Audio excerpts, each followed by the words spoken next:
Eu ia perguntar sobre a questão do sagrado, mas acho que agora eu vou continuar na pergunta da Vera, porque estava aqui na minha lista também. Você fala em 3 princípios básicos, né? Quando você fala desse papel que o indivíduo tem a cumprir. E aí você comenta que você fala que não são sacrifícios, esse papel não requer sacrifícios de uma revolução sangrenta. Mas aí eu só vou citar rapidinho aqui os princípios que você fala, porque o primeiro deles é uma mudança de hábitos. E pensando na humanidade como ela se construiu, assim, me parece que a mudança de hábitos é mais difícil do que uma guerra, às vezes. Porque você está falando em mudar consumo, você está falando em mudar... E impressionar empresas, né? Em cobrar que as empresas ajam, elas modifiquem seus produtos, elas apresentem produtos mais sustentáveis. E aí, e aí são 2 dúvidas aqui. Primeiro, que eu acho que é essa, que uma mudança de hábitos não é fácil. Na verdade, a gente vem falando há muito tempo, tem que reduzir, né, consumo de energia, de carne, etc. E não se consegue, né? A gente está falando de abandonar petróleo. Não parece que existe coisa mais difícil no mundo do que abandonar o petróleo. E isso não cabe só ao indivíduo, né? Se você não tiver um poder regulatório, mesmo nas empresas, né? Alguém que está lá regulando se aquela carne está vindo realmente de uma área que não foi desmatada, ou que você não está emitindo quanto... né, você diz que emite menos, você tem que ter um poder regulatório ali, nem que seja para fiscalizar ou para multar, né? Então, como que, na verdade, me parece...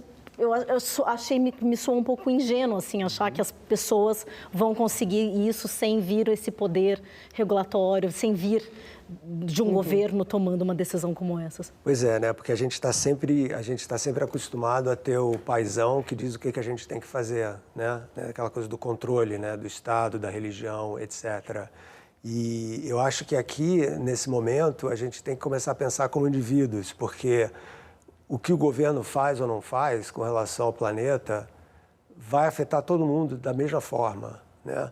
Então, é uma decisão que pode vir de mudanças de políticas e empresariais também, mas que também tem um papel da pessoa, dos pais que estão preocupados com os filhos, do mundo que eles vão deixar para os filhos que eles vão ter. Então, você tem toda a razão no sentido de que essa ideia de você consumir menos energia, consumir menos água, consumir menos carne, são óbvias, são mudanças fundamentais assim, para a gente melhorar a nossa relação com o meio ambiente, né? Porque, infelizmente, nos últimos 100 anos, a gente quadruplicou a população da Terra. Ela foi de 2 bilhões de pessoas, na última pandemia, lá na gripe espanhola, tinham 2 bilhões de pessoas, agora tem 8, em 100 anos.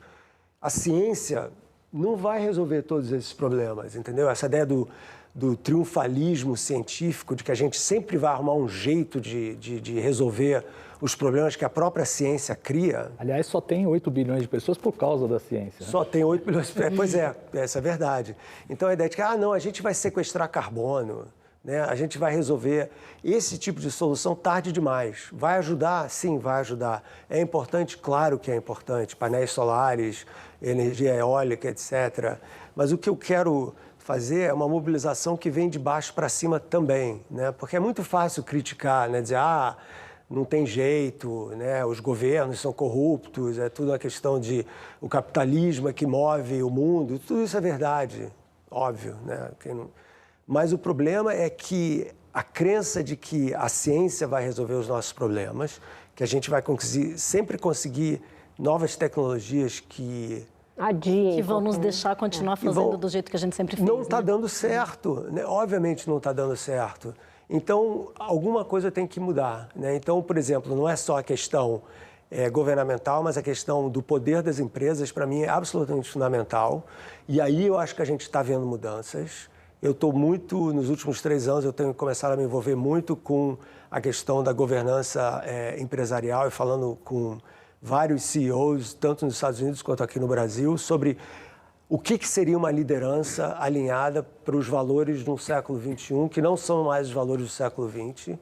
E tem muita gente de muitas empresas, no Brasil e fora do Brasil, pensando que realmente a gente tem que criar ações e relações completamente diferentes entre o papel da minha empresa, que não é mais só a questão de você satisfazer os acionistas, que existe um papel sistêmico muito maior das empresas. Então, esse pensamento que você mencionou é um pensamento canônico que é antiquado e que não vê o mundo como um sistema em que você tem várias correlações que são mutuamente dependentes. Então, você não consegue resolver um problema sem afetar um outro problema. Tudo isso está ligado. É por isso que a gente fala o desmatamento da Amazônia, o degelo da Antártica, os pontos de não retorno que vão virar esse planeta, dos 9 deles, 6 já foram atingidos.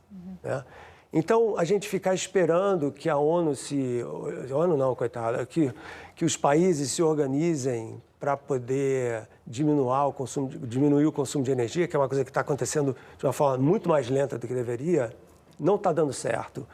A técnica do medo distópico também não está dando certo, de que o mundo vai terminar, aquela coisa. Essas campanhas de medo funcionam a curto prazo, mas não quando o teu problema tem décadas, que é o problema do clima. Então é muito difícil convencer as pessoas a mudarem os hábitos, a menos que você pegue no coração das pessoas. Tem 2 maneiras de mudar a ideologia das pessoas.